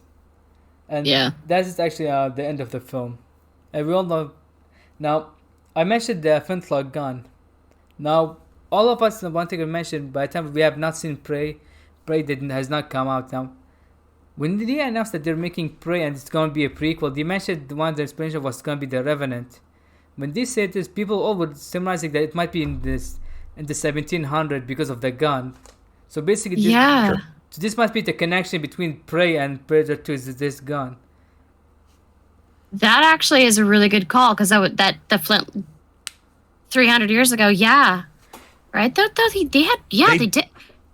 They did a comic, of course, that it's something to do with the Predator teaming up with a pirate captain facing a mutiny on his ship or something like that. I want to see a pirate. The idea of seeing a Predator as a pirate. Pirates and Predators? Come on. That would be a lot of fun. Imagine, wait. But Pirates of the Caribbean and Predator. Make it. Jack Sparrow. Instantly dead. He would not be seen as competition at all. I think Will Turner would definitely be seen as competition, or Barbosa. Sure. Yeah. Mm-hmm. I think. But I can't wait for Prey. Yeah. Oh my God. And if I'm people excited. I know, they said one thing I'm positive I heard one of them said the movie doesn't feel like it's a big budget film. It feels like it's a small contained it's the first film Great. Yeah, I'm don't fine with make it that. some- yeah. That means practical Yeah. effects. That doesn't mean that means practical effects. I would rather That have means practical effects. 20 years from now, I can look back at this and say, this looks fan-fucking-tastic. Yep. Can't wait. Yeah. And I think also what's that? I think that's It's why the Alien movies still hold up. Well, not the third one, but Hell like it's yeah. why all the rest still hold up. It's why The Thing holds up. The practical effects, it still holds up. Like it looks kind of cheesy, but like still terrifying when the thing goes on. Yeah, practical effects are. They relied also on the lightning and stuff, because I mentioned when we did our review for Aliens 3 that one of my big criticisms of Aliens 3 is that they showed very much in the bright light in the alien, because one, there is an alien and aliens work well because they didn't show how it looks like, because they covered like maybe the bad practical effects. It's like Jaws. Yeah. Yes. They didn't show the shark as much because it was broken most of the time, so they couldn't show it, and so the unseen was more scary and more realistic. Yeah.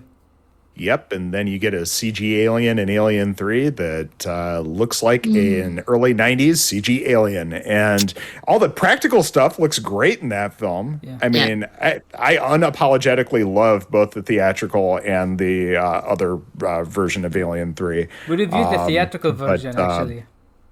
Yeah. That was the only one available to watch streaming. I forced my dad to take me to see that. I would have been in junior high at the time. But, you know, I love it. It's a good thing Don't Andy's care. in here to talk about your age. Yeah. Yeah. You know what? That is what it Since is. the first episode of this podcast, I've been mentioning Andy's name the most. I know. Yeah. Which one of the boys do you think have they said who loves Predator movies more? Nick, for some reason. I think Nick I think likes that one. Yeah, that makes sense. Because of his age, yeah. Because he probably like same as us, like likes we grew the up with 80s it. movie stuff, because he grew up with the 80s movie. He grew up with RoboCop. Yeah. And I think I feel like he quotes this film more than the original. Predator, just the whole. Behth is very quotable. Oh yeah. Yeah, that's why. And also, we're talking about Andy. We're not talking about Andy Cordes. We're talking about Andy Mac. That's not what we mentioned. Yeah. So I think that's it. Our review for Predator. So I think we can go with some final thought and rating. So last time I actually introduced a new rating. It's called Low Redemption, which basically, if you're in the mix, because I know I told you guys about it. I know it was like for the Malignant review where I told you about my Low Redemption score. It was like, oh, you're in the middle of the road. So I don't understand why this movie got a 6.3 and Alien 3 got a 6.4 on IMDb. This movie ranked really low. I don't know why. Because they wanted Arnold back, because they were expecting maybe that's why. Yeah. I think that People ridiculous. just wanted the first movie again, and that's and they not got what it with that and- Rodriguez produced film, Predators. Yeah. Yeah.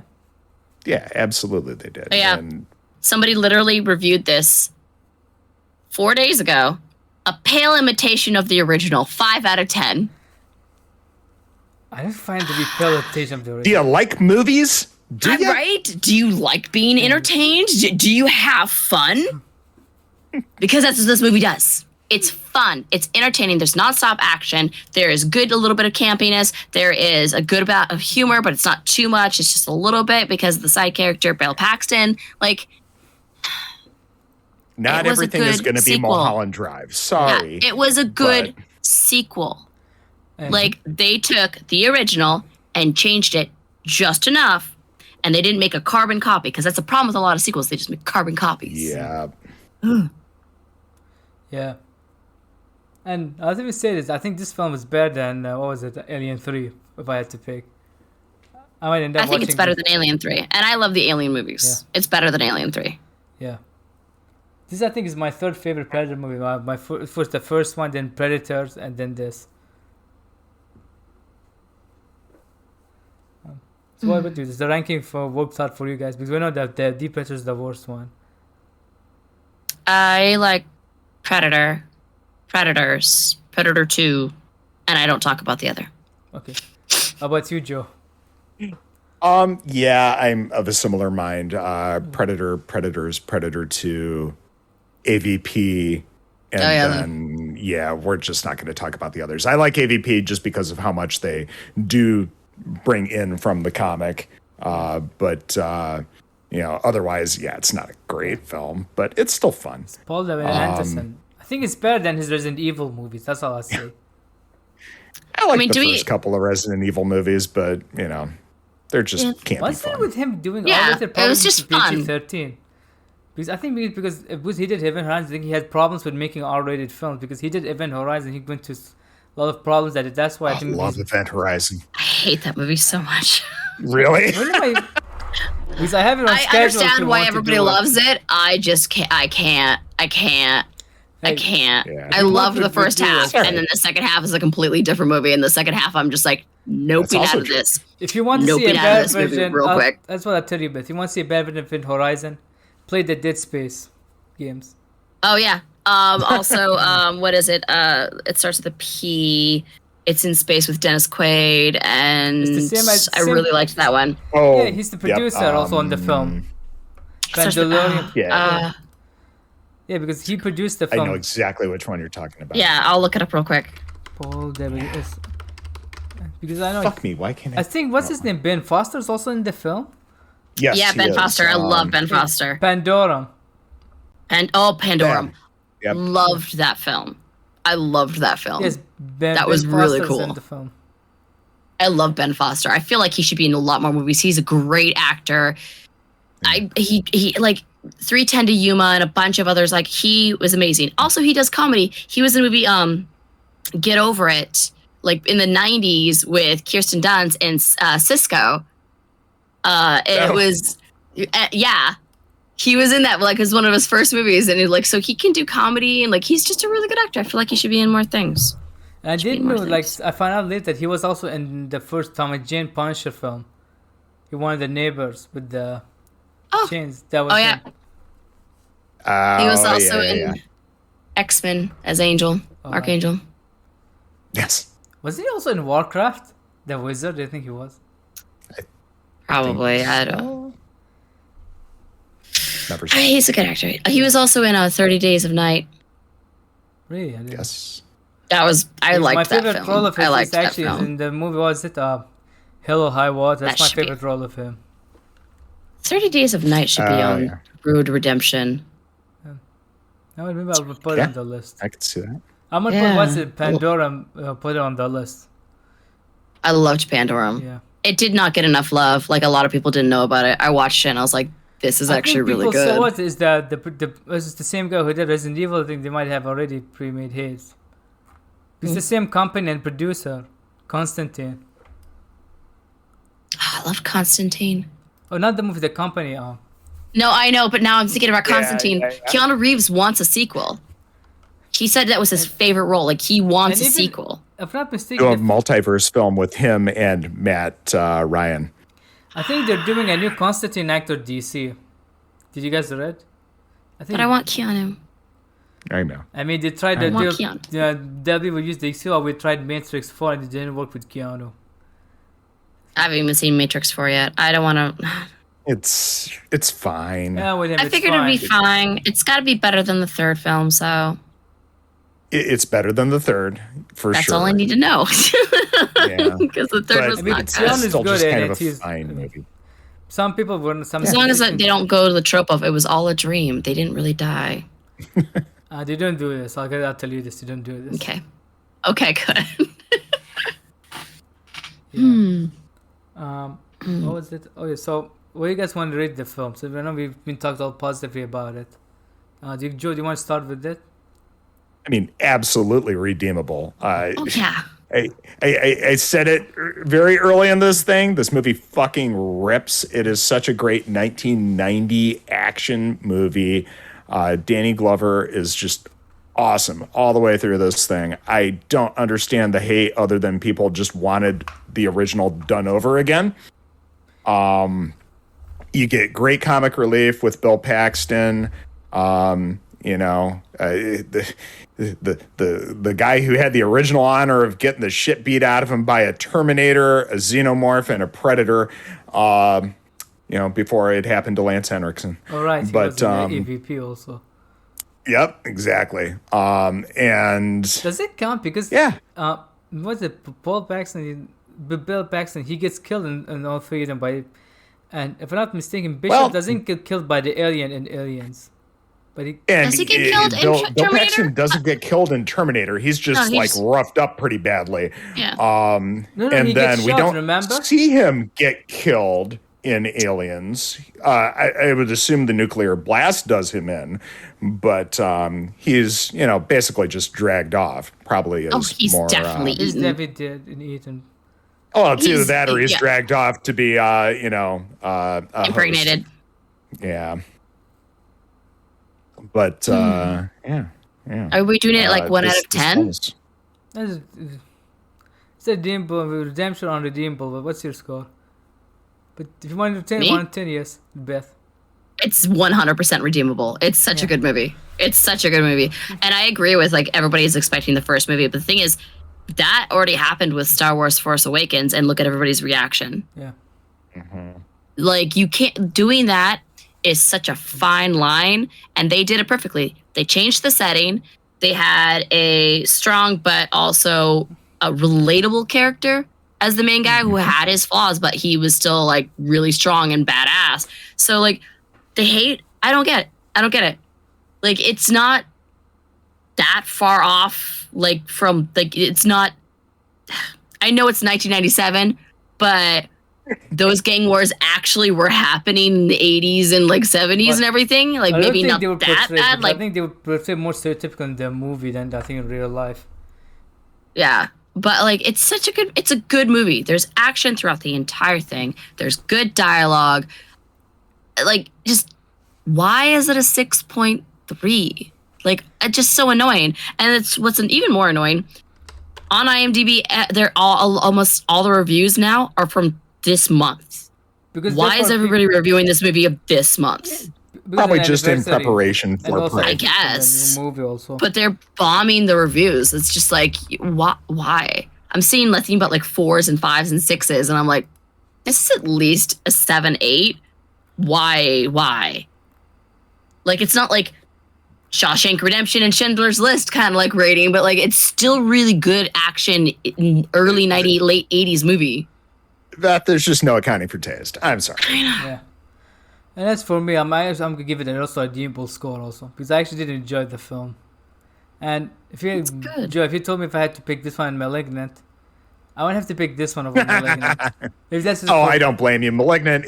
You either really like Malignant I or actually you enjoyed really Malignant. don't. I didn't hate it. I mean, But yeah, I get the people that didn't care. This is for it. just It's- to and make a let man me feel also tell happy. you, giallo is not a genre for everyone. It's Yeah. for sure. But yeah, I get it, man. all right. I can't believe we just had to name drop Malignant. You know what? Let's end it like this. So that's it, guys, for today's episode. Thanks, guys, for watching. And Joe, where can people find you? Well, if you want to come support my dumb little podcast, Murders with Mertens, that's on YouTube, where I sit down with a guest. We talk about one of their favorite horror films or scary movies, at least, and just have a fun time talking about cool shit. Got a minor little goal of hopefully by the end of the year having enough subscribers to get that custom YouTube link. So, stop on by. Stop on by. How about you, Beth? Where people can find you? They can find me on Twitter and Twitch, actually, with LadyMacBehth. So it's LadyMacBehth. Yeah. So it's spelled funny. But yeah, I'm going to start streaming again here pretty soon. Probably this month, actually. So I need to get back into it. It's just work has been absolutely insane and life has been insane and so many transitions over the past 3 months. It's just I've had no time. Yeah. But Joe, have you guys done Let the Right One In, the Swedish version? No, I have not, but I would love to talk that one because I love the book. I love the original movie. I love that director's work. Yep. What he I did with Tinker hated the Tailor American Soldier one. Spy was awesome. I like the American one well enough. I think Matt Reeves is a very competent director, but The original that said, it Swedish. pales in comparison to Yeah. The psychopathicness of Oscar and then the ambiguity of, such a good I don't I know. have the book too. It's so good. I don't know if you Yeah. guys know. Oh, yeah. I don't know if they're going to still work on the TV show or not. They're doing a TV show for it. I hope not. I don't think it's in development here. People leaving and coming. Netflix are dropping it. Oh yeah, that doesn't sound good. Then It's similar to no, what do is not that? want. Snowpiercer, I the feel like TV it could be show, an similar to Amazon unseen drama. mini series, like an Amazon mini series, maybe, where like it's Yeah, like a more limited of the run book. thing, Yeah, more of the book. That'd be good. Yeah. Let me see that. But yeah, Beth, I'll hit you up. We'll make that happen. That'd be a lot of fun. Love that movie. I tell everybody because it's my favorite vampire movie. It's one of the best. Like, I really love it. Besides, like, Interview with the Vampire because it's classic. That is my favorite vampire movie. Oh, So wait. good.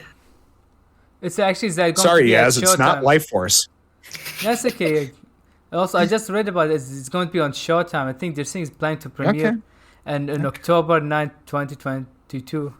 They're saying that Showtime Jamie. ends up doing some good shit. You know, Yeah. they're a little underrated, I think, as far as like the premier cable networks go. But yeah, love what they did with This Twin actually Peaks. is from- Oh my I'm god, they biased. are. The TD adaptation of the vampire drama Let the Right One In. Let me see who's the show running the. I see the little girl who's playing her. Madison Taylor Abayaz. Because they had She to do- plays young Selena in the the new Selena show. Oh, that's the one with the actors from Walking Dead. It's on Netflix. That's Selena show. It's also the guy from Weeds, the mayor in one of the later seasons of Weeds. Damien That Plachette, Mary, something Nancy's like this. Nancy Mary's. Oh my god, Let me see. Yeah. he's in that. I think he was on Godzilla vs Same. Kong as Isaac Gonzalez Yeah. dad. He was in the Hateful Eight, Machete. Yeah, he was the dad in Godzilla vs Kong. I just know him from Weeds mostly.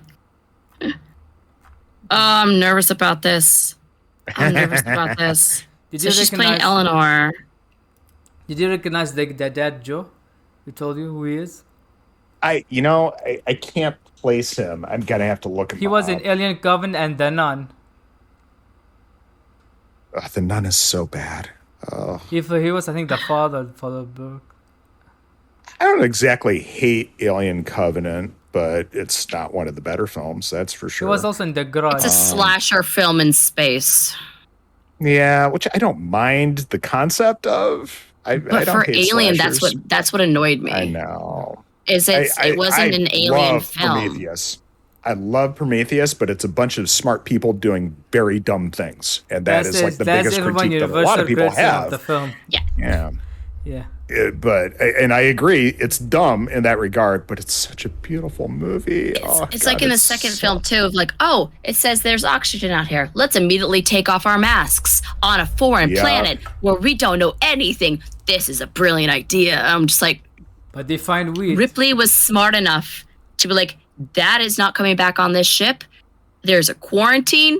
No. And what happened? Everyone dies. Yep. Nobody listens to the smart woman with a cat. Yeah. Alright, that's for me. You can find me at MrYazMan300 on Twitter. For some reason, they suspended my old account, and now I think I'm okay with all the shenanigans we're doing. At least it's not actually Andy or Mark who end up arguing throughout the whole time. I can't believe I'm also getting them now for the next few episodes for more rats in honor of Clerks 3. So anyhow, as you can Yaz300 Pro from my Instagram, Twitter, from my podcast page, and let me see what else I have. Oh, the podcast, you can find the podcast in every podcast service. That's Google Redemption of the Rotten, and for video versions, just you can find it on YouTube. And what else? Oh yes, then that's my final asking for the reminder that the YouTube goal 1 million subscribers, and we'll do the Adventure of Achilla, review. So thanks everyone for joining me, and I hope I see you guys in the next episode. Bye guys.